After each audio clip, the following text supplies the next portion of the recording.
tayo'y di na nagkita. Magandang araw po sa inyong lahat, mga giliw naming tagapakinig. Narito po ang karugtong ng kasaysayan na itinampok namin sa linggong ito, dito sa ating dulang. Luha. Benjo, may ginagawa ka pa ba? Kakatapos ko lang. Pwede mo ba akong samahan? Oo naman. Ano bang problema sa trabaho mo? Mag-encode? Pagod ka na bang mag-encode? Hindi dito sa munisipyo, kundi sa labas. Ha? Sa labas? Anong ibig mong sabihin? Nung isang araw kasi, nilapitan ako ni Mr. Makashev. Sinabing may kliyente siya na nagbebenta ng lupa. At dahil kabarangay ko ang kliyente, kaya gusto niyang ipakita sa akin ng kabuuan ng lupa para mapresyon niya ang pa. Ha? Ganun ba? Huwag kang mag-alala. Kung bibigyan niya ako ng porsyento, bibigyan din kita. O di may extra income tayo. Talaga? Bibigyan mo rin ako ng porsyento? Oo naman. Papagurin kita sa pagsama sa akin. Tapos hindi kita bibigyan. Bibigyan kita. O ano, gusto mo? Kasi medyo malaki-laki rin ang kikitain natin dahil malawak yung lupa. Pero may lakad kami ni Alas mamayang labasan. Isasama pang kanyang mga magulang at kapatid. Pero sayang din ang kikitain ko dito. Ano kaya ang mabuti kong gawin? Ano kaya? Hindi ka na nakaimik dyan. Alam mo, madali kang makakaipon at pwede mo nang pakasalan ang nobya mo. Oo nga, no. Kailan mo ba planong hanapin ng lupang pinapahanap sa'yo? Maski mamayang paglabas natin ng trabaho. Ikaw lang ang tanging mahal ko sa buong buhay kong ito. Pag-ibig ko'y tanging ikaw lamang, sa puso ko'y nag-isa ka lang. Ano bang nangyari sa iyo at nagsuka ka kanina? Ewan ko ho. Hindi lang siguro gusto ng tiyan ko yung nakain ko kanina. Bakit ba? Anong nakain mong sinasabi mo? Yung mga ahente kasi, may bagong produkto sila na inaalok ni Diyos sa akin kanina sa pesto. Palibhasa mga suki ko na. Kaya binigyan ako ng giveaway at pinatikim pa sa akin. Nako, uli-uli. Huwag kang basta-basta kakain ng mga inaalok ng mga ahente na Diyos. Lalo na't Diyos lang ng mga sariwang prutas ang iniinom mo ngayon. Nako, talagang maninibago yung tiyan mo. Oo nga ho eh. Siya nga ho pala. Dito lamang kayo at tatawagin ko ang kapatid ko dyan sa kabila. Ha? Bakit? Niyaya kasi ako ni Benjo na kumain sa labas kasama kayo. Ano? Kasama ka ba? Oho, malamang eh. Bahagi yun ng paliligaw. Para rin sa inyo ni Itay. Sige po, sandali lang po ko. Ilyog! Nako, tamang-tama kung ganun. Dumating na ang itay mo. Makakasama nga kami ng itay mo.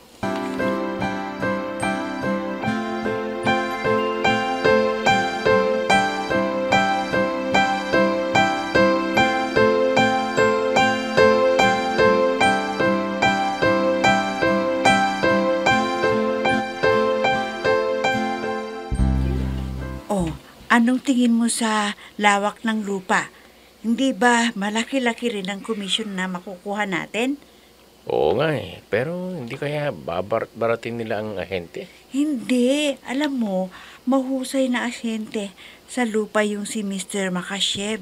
Nakabili nga ng sariling lupa at nakapagpatayo ng malaking bahay dahil lamang sa pag-ahente niya ng lupa. Ganun ba? Oo, kaya nga, pag may pinapagawa sa akin na may kaugnayan sa pagbebenta ng lupa, tumutugon ako kaagad eh, dahil malaki siyang magbigay ng komisyon. Talaga? Oo, Commission ko nga sa kanyang pinambili ko ng tricycle na pinapasada ng kapatid ko ngayon. Okay siya kung ganun. Oh, may tricycle na. Sumakay na tayo. May iba pa akong lakad ngayon eh. May lakad kayo ng nobya mo ulit, ano? Oo nga eh. Niyayaya ko siyang kumain sa labas ngayon kasama ng pamilya niya. Alam mo na. Pandagdag pogi points. Tricycle!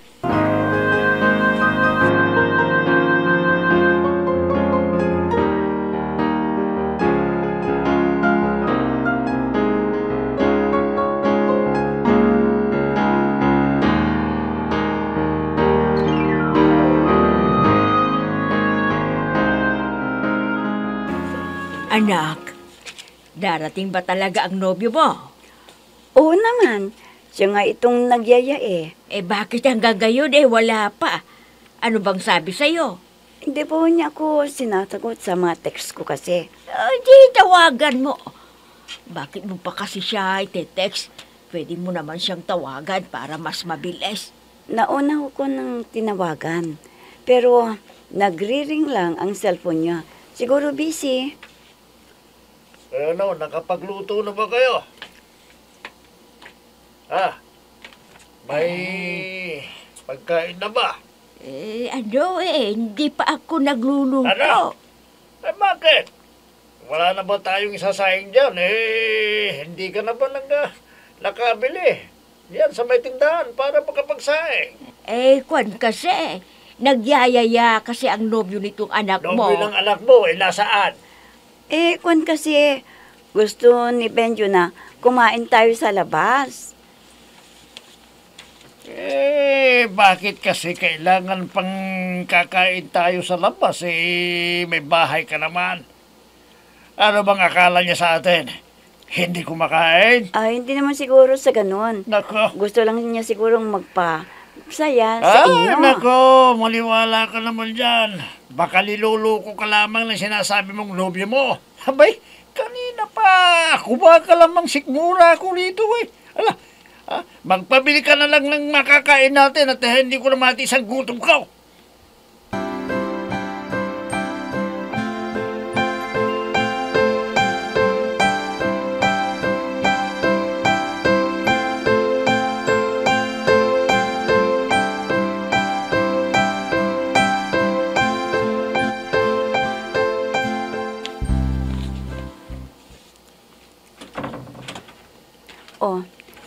Pumasok ka. Halika. Salamat. Bakit bigla kang tahimik? Kanina, pagdating mo abot hanggang tenga ang ngiti mo. Ngayon parang ang lungkot-lungkot mo. Bakit ba? Nagbigay galang kasi ako sa inay mo Parang hindi niya ako pinansin. Ang itay mo naman parang masamang tingin sa akin. Nahihiya tuloy akong pumasok dito sa bahay niyo. Hayaan mo na sila, ganun lang sila ayaw yata sa akin ng mga magulang mo. Ikaw naman kasi, nangako ka nakakain tayo sa labas. Pero ngayon ka lang dumating. Yayayain ko naman kayo kaya lang medyo nahiya ko na silang yayain dahil parang hindi narinig ng inay mo ang pagbibigay galang ko sa kanya. Pati nga ngintay mo, talim-talim ng tingin sa akin. Pagpasensyahan mo na sila. Dahil nainis lang siguro ang inay ko sa iyo. Dahil siya ang dinaldalan ng itatay ko habang nagsasaing siya kanina. Ibig mong sabihin, kumain na kayo? Si inay lang at itay ang kumain. Ako hindi pa, dahil hinintay kita. Saan ka kasi galing at ngayon ka lang dumating? Madilim na may pinuntan lang kasi ako pagkalabas ko ng munisipyo. Sige, magpaalam ka na kung ganun sa kanila at aalis na tayo para makakain na tayo sa labas.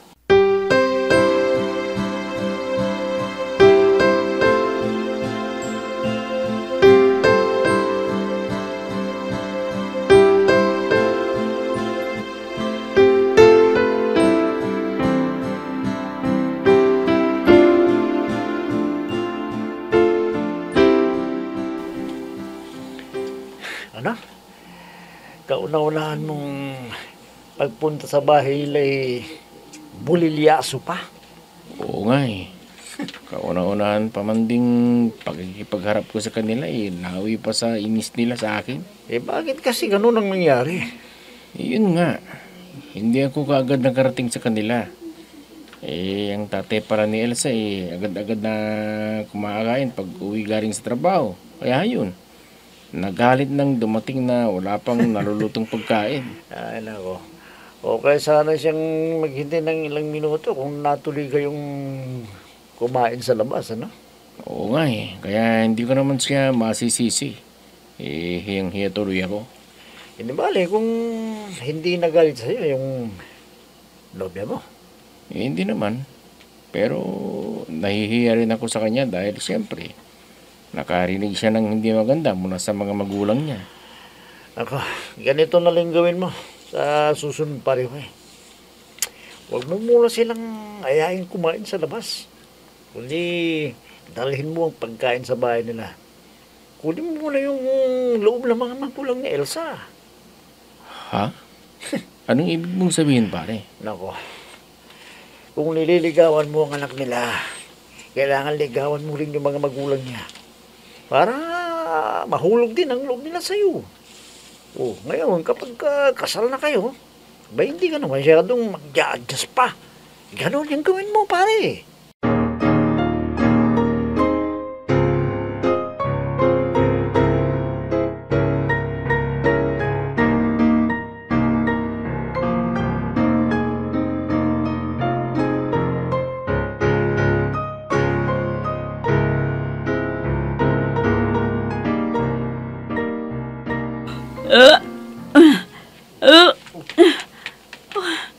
Nasusuko na naman ako. Nagsuko na ako sa bahay kaninang umaga. Ngayon, nasusuko na naman ako. Pero wala namang lumalabas. Bakit kaya? Wala na akong ibang nakain. Maliban doon sa almusal namin. At bakit kaya? Iba na ito. Baka may sakit na ako. Hindi ko... nahihilo ako. Dumitilim ang paningin ko. Si Mama, nahihilo yata. Ano na yan? Bilis. Ha? Bakit? Anong nangyayari kay Elsa? Elsa! Elsa! Nag-iisa ka lang.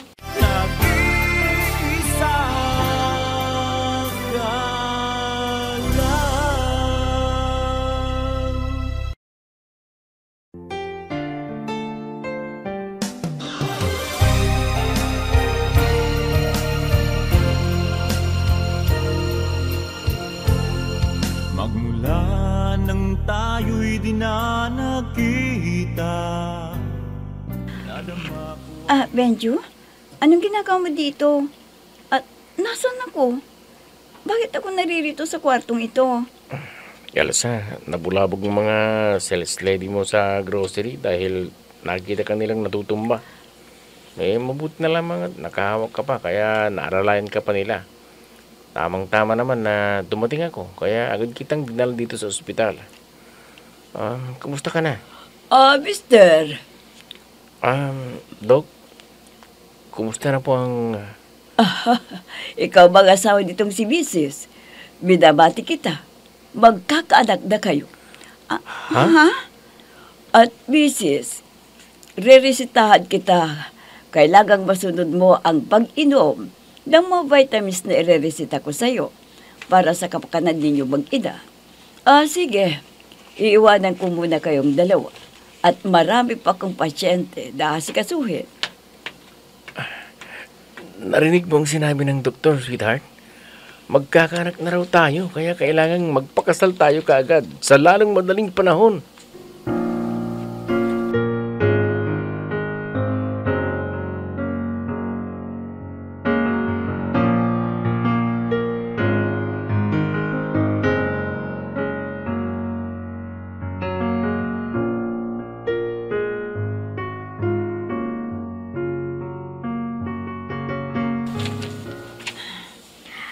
Anong sinabi mo?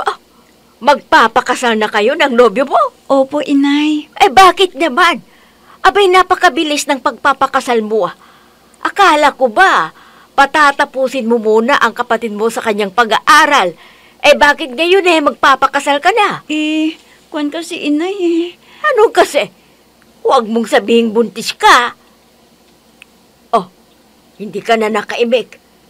Buntis ka nga ba? Opo, inay. Nako, sinasabi ko na nga ba eh. Sa pagbubuntis, mauuwi ang palagi mong pagsama-sama sa nobyo mo. Pagkakasalan naman ho ako ni Benjo, inay eh. Abay, dapat lang. Dahil kung hindi, baka kung ano pang magawa sa kanya ng itay bao.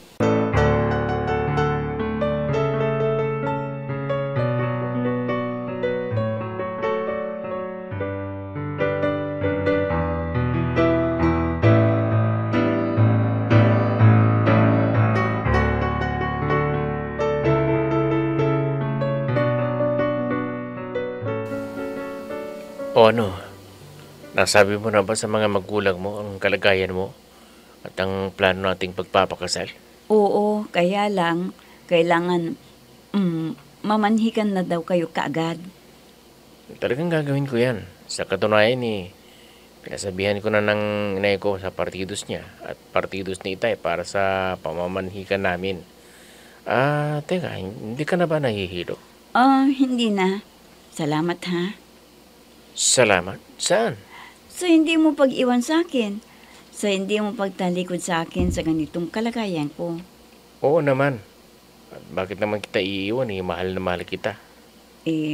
Mga ibang lalaki kasi dyan, oras na malaman na nilang buntis ang babae, iiwanan na nila. Iba ako sa mga lalaking yun. Tandaan mo yan. Dahil mahal na mahal kita.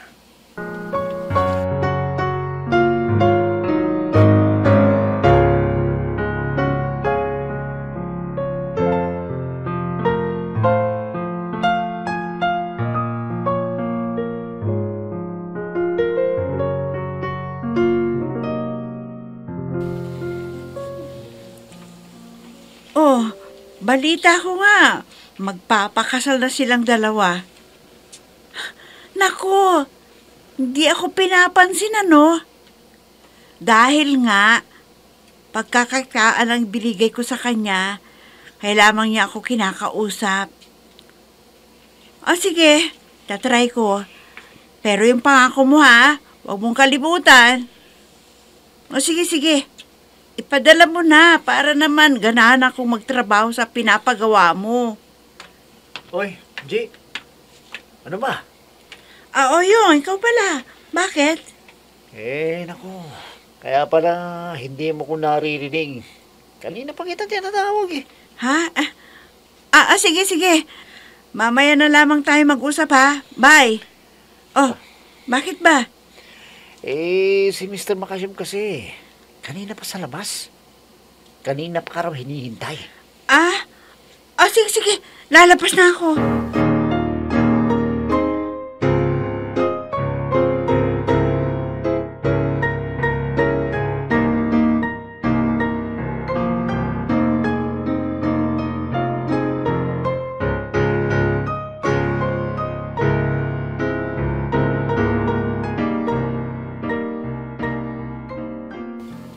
Uy, sa makalawa na palang pamamanhikan mo sa nobya mo Oo. Kung wala nga lang kayong trabaho sa araw na yun aanyayahan ko kayo para makadalo sa pamamanhikan ng pamilya ko kay Elsa. Okay lang yun sa amin. Siya nga pala, bukas pupunta raw tayo sa bahay ni Mr. Makashib. Pupunta tayo sa bahay ni Mr. Makashib? Oo. Bakit? Para ibigay na yata sa atin yung komisyon natin. Talaga? Naku, makakadagdag sa gagastusin ko sa kasal ang komisyon na yan. Kung ganun. Salamat sa'yo.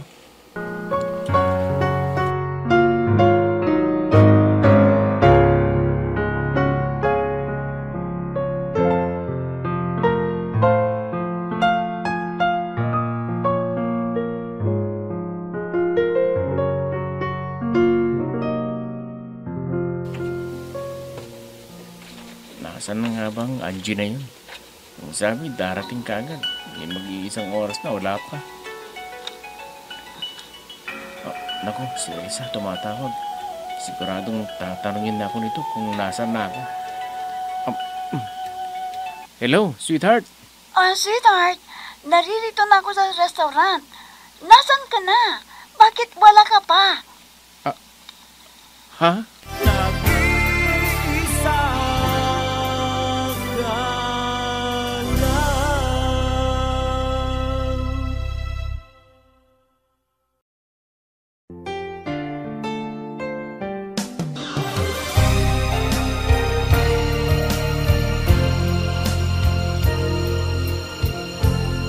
Magmula ng Ano ang gagawin ni Benju? Aalis ba siya o hihintayin niya si Angie? Mga giliw naming tagapakinig, sundan bukas ang karugtong ng kasaysayan na itinampok namin sa linggong ito dito sa ating dulang. Luha! Mga nagbibigay buhay sa ating dula ay sina Mayra Abrehal Narnola, Susan Malikdeng, Robert De Guzman, Jun Cabato, Emma Dalope, Andrea Solar, Ami Diaz, Jonathan Bravo, at si Oscar Ora. Technical Supervision at Musika, Oscar Ora. Nilapatan ng tunog ni Robert De Guzman, Willie Francisco. Sa panulat at direksyon, Eva Alcoriza. Inihahandog sa inyo ng F3 Recording Studio para sa Pambansang Radyo ng Pilipinas, Bombo Radio, Philippines.